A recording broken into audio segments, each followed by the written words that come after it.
I think I've wanted to be an actress all my life. Okay. Your name is Ken. Ken. Uh-huh. All right. And what were you going to read to us? The part of Leslie from The Hostage. Your name is Beth, right? And you were at school where? To the University of Illinois. Oh, yes. I know that. And when did you decide you wanted to be an actress? Or when were you sure you wanted to be an actress? It was on a visit to a summer theater. I was about 7. After the performance, one of the actors took the time to give me a lesson in acting.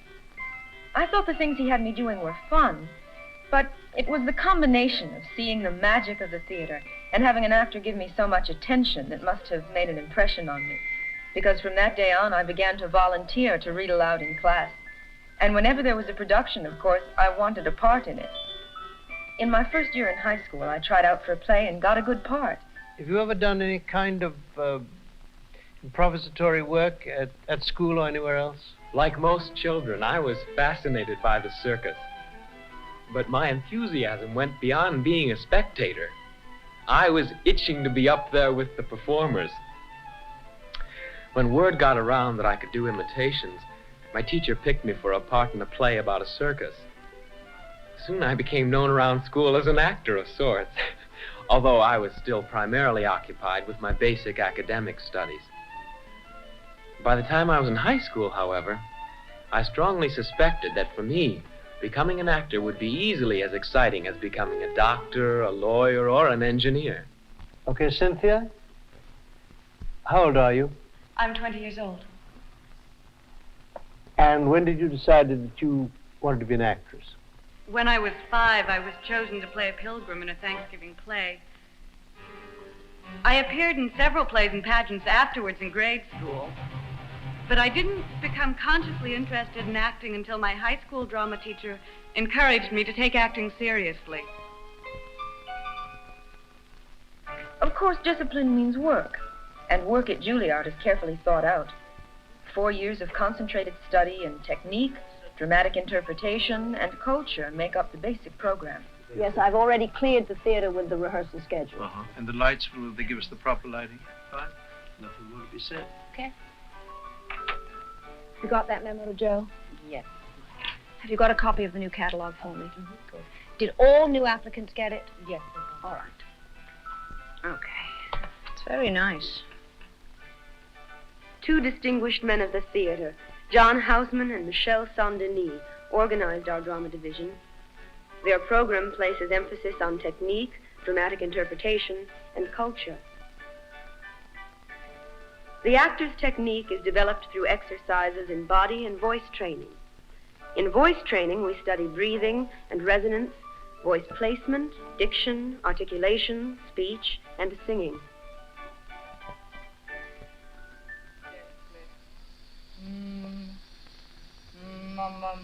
At first, the voice class was puzzling to me because I'd never heard myself sound the way I was supposed to sound. I didn't know how to produce the sound I was supposed to make, and I thought I'd never learn. Apparently, this wasn't unusual for a beginner because the teacher kept encouraging me by saying, "Relax, it'll come."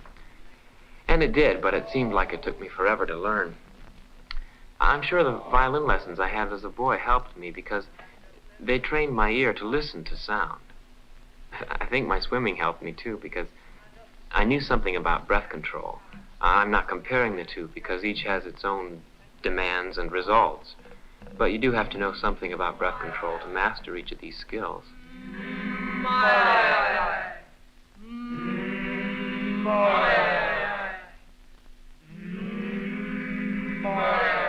The voice is one of an actor's most important instruments. And before I came to school, I had been studying singing, and I found it difficult to give myself completely to the teacher that I had here because the methods were just a little different and I kept wanting to grab what I knew already. But you find that if you're going to have a fulfilling and a wonderful experience with a teacher you're working with, you must give yourself completely. Dramatic interpretation is studied through the use of masks and improvisation.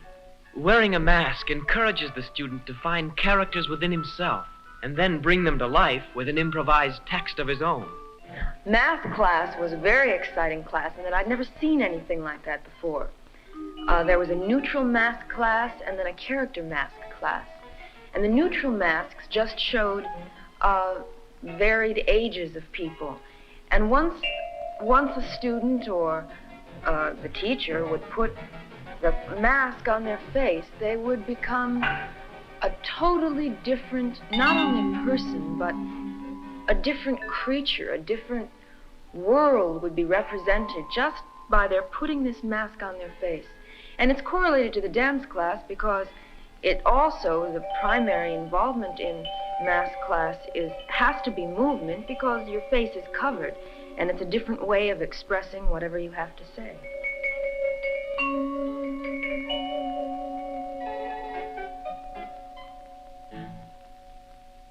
I was fascinated the first time that Pierre ever picked one up. It was just this piece of plastic, perfectly fixed, and yet when he just held it in his hand and moved it, it came to life. And then when he put it on and did a little scenario, you could see the expression change, and yet the mask was a fixed mask. It couldn't change realistically, but it did, and it just fascinated me. And then when I put it on, it just really freed me. I felt like I could do all kinds of things. You see, in this type of work, the real secret of it is that you are so with the character that any situation that happens, you react to. And that's the secret of it, not to act, but to react to whatever happens or whatever anybody else says to you, and to be truthful to your character, deeply. Math class for me has been kind of a struggle.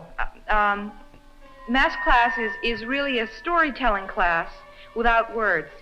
And with any story, you have to have a beginning, a middle, and an end, and your own choices for what those 3 segments will be. I can't make choices very easily. I can't think up a middle and an end to stories in building characters for plays, and it shows up in math class. So this is good discipline for me. It makes me think of what I could call a straight line for thought of a character that I'm creating, a person that I want to get. We're reacting to one another, and that big quarrel, that big fight between everybody, for whoever was looking at it, looked very real and very natural. Now, the real problem is how to reproduce that. The study of improvisation is designed to help the student discover the true nature of acting. You can see what kind of interesting actor problems or actor challenges this kind of an exercise presents. Because what I'm listening for, really, is when I send another group on, I'm still looking at the group that's been working, because that's what I'm looking at, is when that spotlight goes away from you, I want to see whether you still keep the life up. The other thing I'm listening for and looking at is when I suddenly say, all right, everybody shut up, Diana and Francis go, whether there's any bump in Paul's voice. You know what I mean? Like a slight push. Whether there's anything that comes into it that's slightly phony. Improvisation was a total surprise to me. It wasn't what I expected it to be. Well, I thought from previous experience, what small contact I had with it, that it was, you did little scenes and things like that, but it was much more basic when we had our first class, and that I was just amazed. And at first I thought, oh, this is really simple. You said to be loud. Yeah, but you don't have to scream at me. And besides, it's not organic for you. You sound like Jimmy Cagney. Improvisation is a very useful class to me because I have to work on impulse off the top of my head in an improvisation class, and you don't have much time to make everything very cerebral and intellectual. It just has to come, and you have to use whatever impulses hit you or you can pick up from other people. Knowing me isn't going to get you any further ahead. I'm talking to this group, but the others can listen. This is an ideal example of what I want.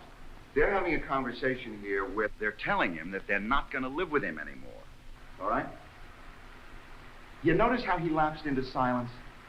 Improv is kind of complementary to math class. It works the other way.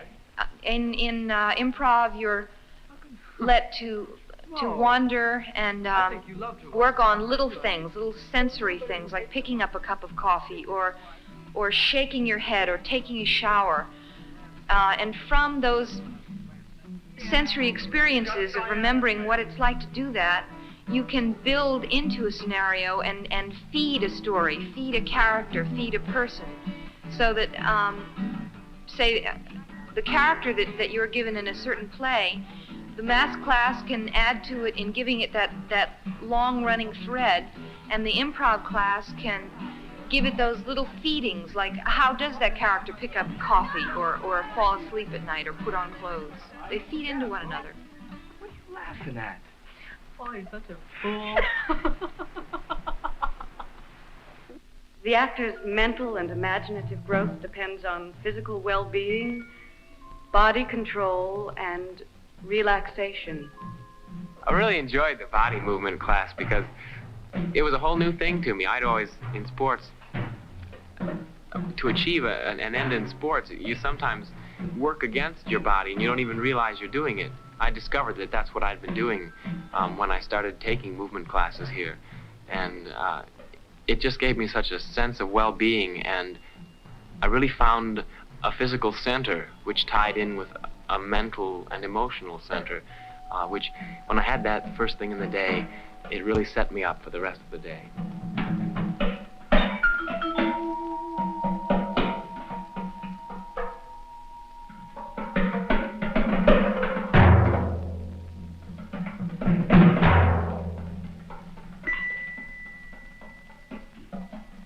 Well, the dance class is a terrific class, and it serves more than one purpose.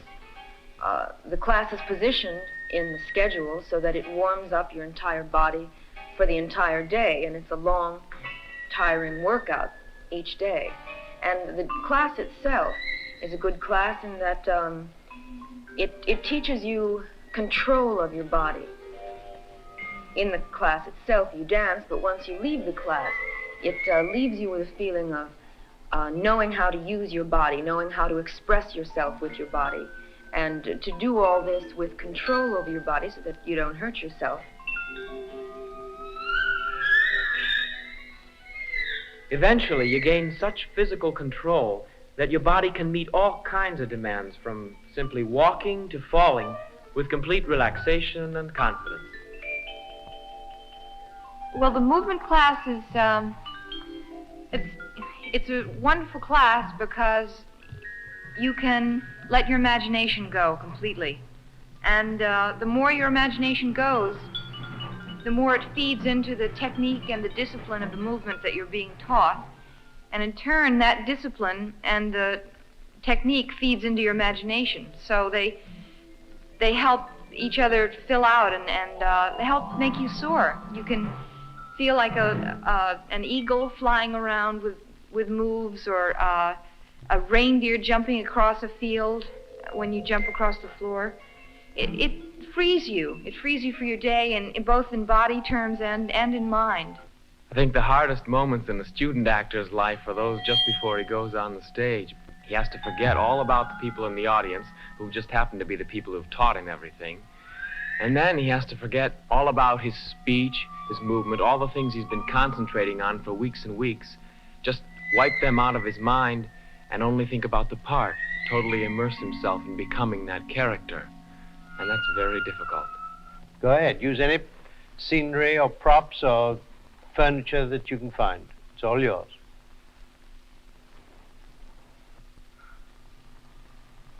How has it happened? I still don't know. It's like a poison. He's afraid of me, the same as everybody else. And as for any qualities I possess, how could he appreciate them? Oh, Rakiki was right. They're both stupid. Control yourself. Control yourself.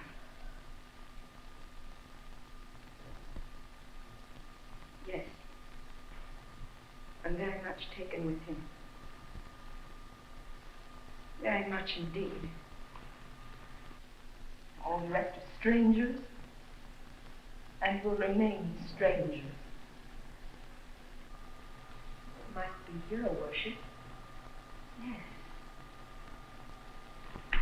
Yes, a sort of cat love. Yes, I'll ask him myself. Oh, God. Don't let me despise myself. Do you really think I ought to have a look at this, don't you, Pat? All right.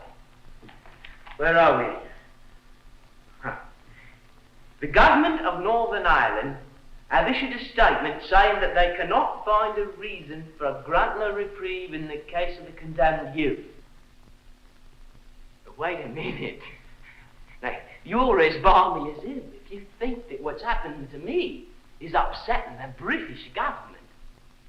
I ain't got no information, I said, apart from my name and number and the name of the girl from the Nazi. Right, he says.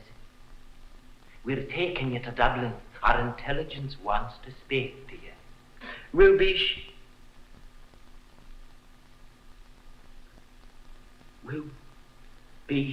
shot as a reprisal. Hey, Jerry, let's have some music, huh? I am a happy English lad. I love my royalty. And if they were short a penny on a packet of fags, now they'd only have to ask me. Gallop apace, you fire, put at sea, 12 feet with lodging. Such a wagoner as Satan would whip you to the west and bring you sounding out immediately. Spread thy close curtain, love, performing night, that runaway's eyes may wink, and Romeo leap to these arms untalked of and unseen. Lovers can see to do their amorous rites by their own beauties. Or if love be blind, it best agrees with night.